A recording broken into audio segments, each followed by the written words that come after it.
Bonjour et bienvenue sur Africa 24 dans cette nouvelle édition du Morning News. Voici les titres. En Afrique du Sud, la commission chargée de l'organisation des élections exige, en raison du Covid-19, le report des élections municipales prévues en octobre prochain. La mesure n'a pas encore été validée, mais elle divise la classe politique, vous le verrez. Résurgence de la poliomyélite de type 2 en Gambie, le pays déclare une urgence nationale de santé publique après la confirmation de 2 cas. Et vers peut-être l'inscription de la rumba congolaise au patrimoine culturel immatériel de l'humanité, une campagne officielle a été lancée mardi à Kinshasa pour promouvoir l'inscription à l'UNESCO de ce genre majeur de la musique africaine. Mais avant de développer ces titres, le Niger est de nouveau la cible d'un nouvel attentat. 17 personnes ont été tuées ce vendredi soir dans une attaque perpétrée dans le village de Tiaïm, situé dans la région de Tillabéri à l'ouest du pays, dans la zone des 3 frontières. Le bilan fait également état de 5 blessés. Les autorités locales parlent d'hommes armés comme étant les auteurs de cette attaque qui n'a toujours pas été revendiquée. Les députés de la région demandent au gouvernement de prendre les mesures nécessaires pour renforcer la présence des forces de défense et de sécurité, mais aussi revoir les mesures entourant l'état d'urgence instauré dans la zone. En Afrique du Sud, la commission électorale a saisi la Cour constitutionnelle pour examiner la possibilité d'un report des élections municipales en février 2022 en raison du contexte sanitaire. Une proposition fustigée au sein d'une partie de la classe politique qui plaide en faveur du maintien du scrutin à la date prévue, c'est-à-dire le 27 octobre 2021. Nathalie Moore.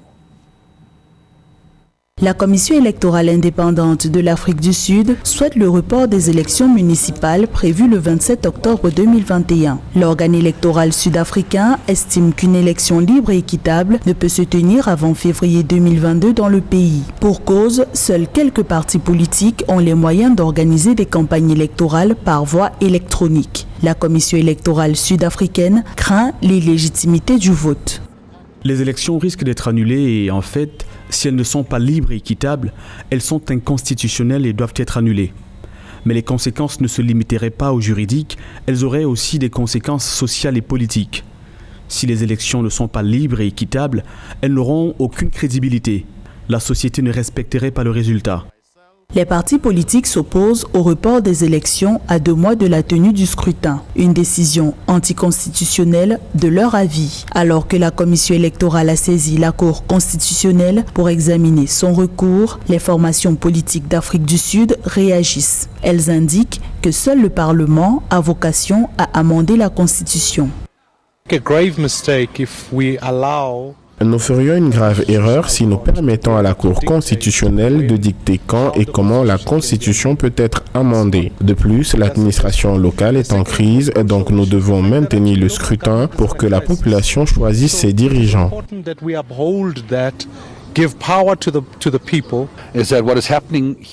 La situation actuelle aurait dû être résolue il y a plusieurs mois.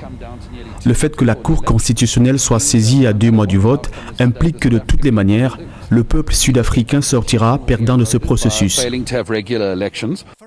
La Commission électorale indépendante d'Afrique du Sud s'appuie sur les effets de la pandémie de Covid-19 sur le pays pour justifier un report des municipales. L'Afrique du Sud a actuellement l'une des incidences les plus élevées du continent africain. L'impact de la pandémie a contraint le gouvernement à déclarer l'état de catastrophe nationale. Mais pour les acteurs politiques sud-africains, il est probable, au vu de l'évolution du Covid-19, que le déroulement du vote soit malgré tout soumis à des restrictions sanitaires, même en cas de report du scrutin.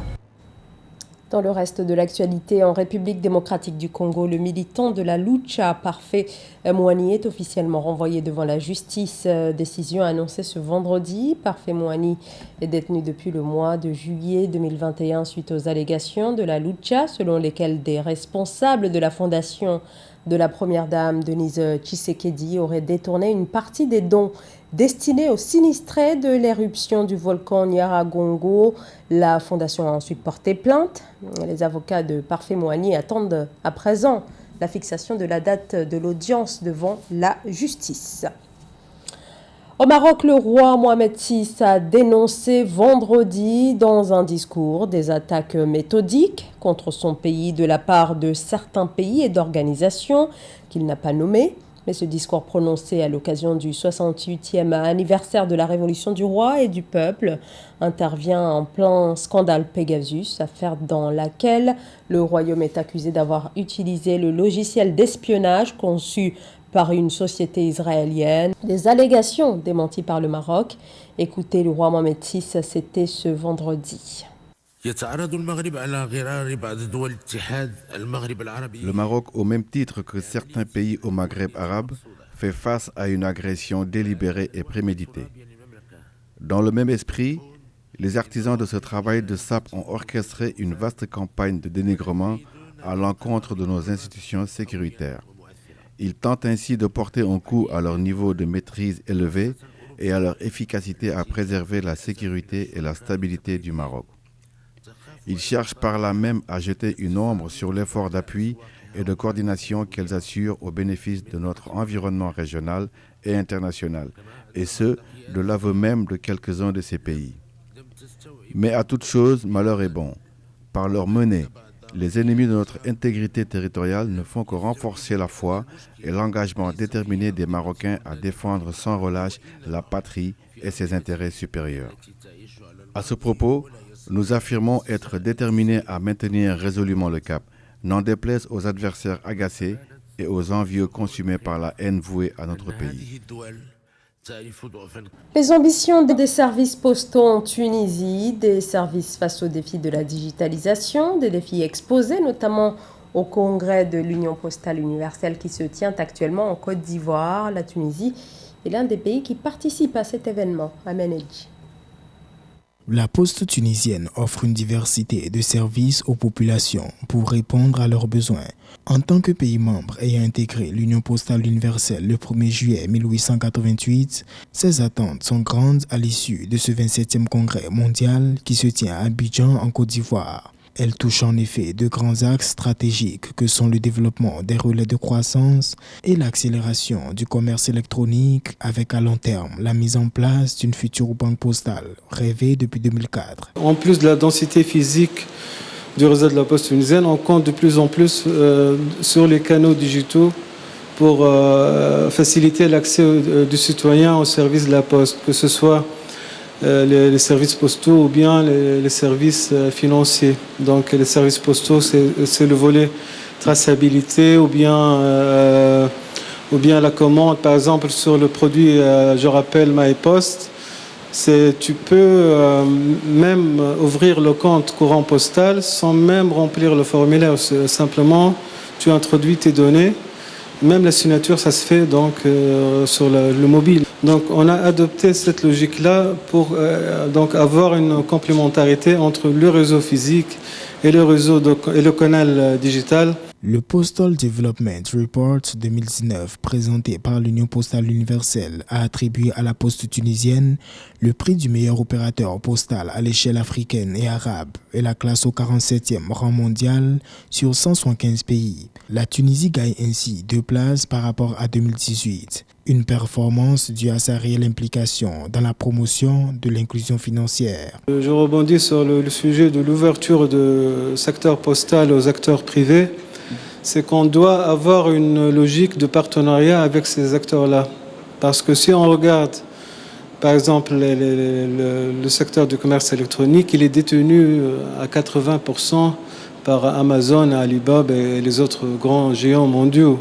Et l'opérateur désigné ou bien l'opérateur postal n'a que 10 ou bien 15% de part de marché. Surtout présente dans les régions côtières du pays, la Poste tunisienne compte 1200 points de contact, 10 000 employés et mise fortement sur les canaux digitaux où le service doit être désormais vu comme un levier de développement de l'économie africaine. La Gambie déclare une urgence de santé publique après la découverte de 2 cas de poliovirus. La Gambie pourtant déclarée exempte de poliomyélite de type 2 depuis 2004. En déclarant cette urgence de santé publique, les autorités prévoient de déployer une série de campagnes de vaccination. Nathalie Mo. La lutte contre le poliovirus de type 2 devient une urgence de santé publique en Gambie. Pour empêcher l'évolution de la maladie, le gouvernement gambien promet des campagnes de vaccination massive. La stratégie sanitaire vise à immuniser 382 908 enfants de 0 à 59 mois. Les autorités incitent également les parents à être réceptifs à la campagne vaccinale. Il faut donner à la population des messages clés, leur faire comprendre que la poliomyélite est une maladie infectieuse. Ici, il suffit un cas. Il y a plusieurs autres enfants qui sont exposés tout autour d'eux. On dit souvent un seul cas de poliomyélite expose au moins 200 autres enfants. Il ne faudrait pas que notre enfant soit le cas index qui contaminera les autres. Ça, c'est un message de la population, mais on peut utiliser divers canaux pour passer ce message à la population. On peut utiliser des tracts. On peut utiliser des leaders d'opinion. Les leaders d'opinion sont vraiment très essentiels ici.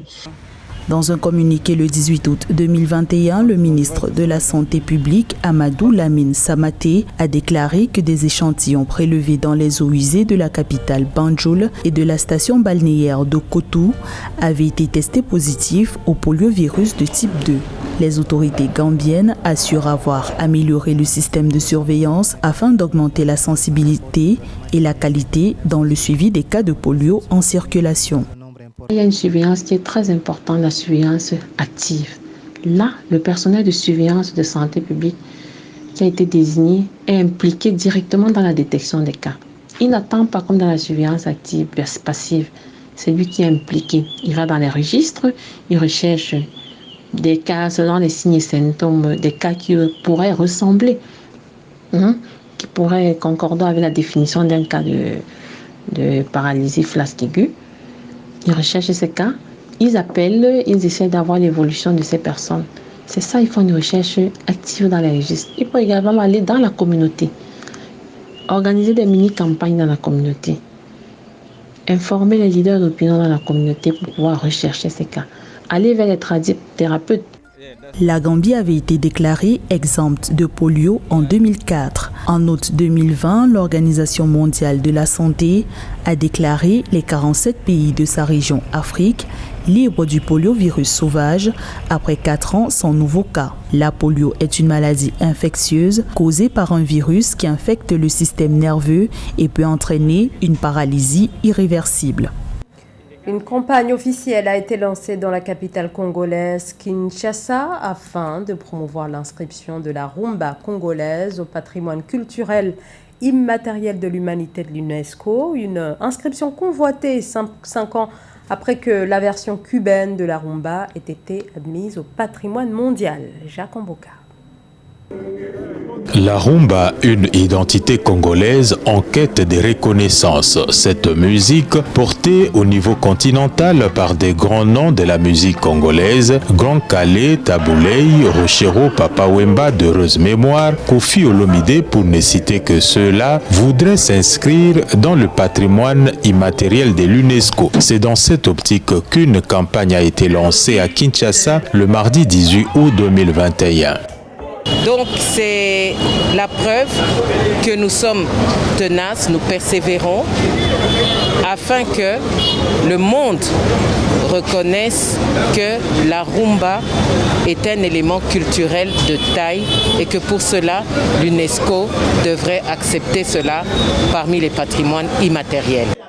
En présence de plusieurs personnalités du monde de la culture, la campagne pour l'inscription de la rumba comme patrimoine de l'UNESCO a été lancée à l'Institut national des arts. 2 pays s'engagent dans cette campagne, à savoir la RD Congo et la République du Congo, qui partagent le mieux cette culture. La démarche que nous menons, le plaidoyer que nous menons, c'est un plaidoyer en commun avec la République du Congo-Brazza. Et si nous en sommes arrivés à ce stade, c'est grâce aussi aux experts du Congo-Brazza. Et donc il y a un colloque qui s'organise là-bas, un colloque national, mais ils nous ont associés. C'est donc une initiative bien louable que mènent les deux pays auprès de l'UNESCO. La rumba a transcendé les frontières avec des chefs-d'œuvre comme Indépendance Cha-Cha des Grands Calais, pour ne citer que celle-là. La démarche engagée doit être soutenue au niveau politique et s'accompagner par plus de reconnaissance des pionniers de cette musique qui sont décédés sans avoir réellement bénéficié de leurs œuvres, notent les observateurs. C'est la fin de ce journal. Merci à vous de nous avoir suivis. Dans un instant, une nouvelle édition de l'actualité sur Africa 24.